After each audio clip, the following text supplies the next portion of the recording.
Masikip at punong-puno ng mga botante ang isa sa mga presinto dito sa lungsod ng Davao. Ilan sa kanila ay nandito na alas 5 pa lang na madaling araw, ngunit matyaga pa rin naghihintay para lang makaboto. Magulo at walang sistema. Yan ang feedback ng mga botante na nakasabay kong bumoto dito sa precinct number 1384-C sa Matina, Davao City. Marami sa mga botante ang nagreklamo nang hindi nila mahanap ang kanilang pangalan. Clustered na kasi ang mga precincts kung kaya't nakumpol ang mga botante sa iisang PCOS machine na lalong nakaantala sa botohan. Sa akin yung parang yung dati kasi noon, yung hindi pa clustered, hindi ganito ka-crowded. Tapos ngayon, inabot na ng gutom yung mga tao. Ako nga maagang-maaga dito.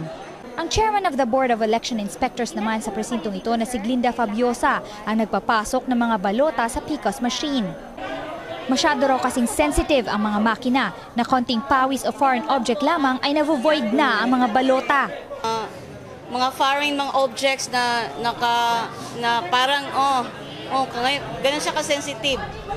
Subalit sa panig namin ng aking kasamang cameraman, mas pinili naming personal na ipasok ang aming mga balota sa makina at wala namang nangyaring anumang aberya hanggang sa paglalagay ng thumb mark at indelible ink.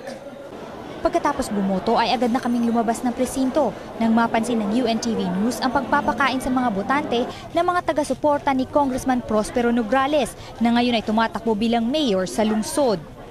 Ang tolda ni Nograles na nakatayo mismo sa tabi ng polling precinct ay dinagsa ng mga botante dahil sa pamigay nilang lugaw. Batay sa Omnibus Election Code, bawal sa mga kandidato ang magpakain o mamigay ng anumang bagay sa mga botante sa oras ng botohan.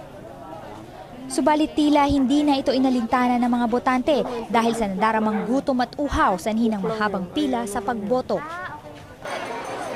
Matatapos nga kaya ang botohan sa araw na ito sa kabila ng mahigit 1,000 botante sa bawat presinto. Mula dito sa Davao City, Joey Quiroz Domingo para sa Poll Watch 2010 UNTV Special Election Coverage.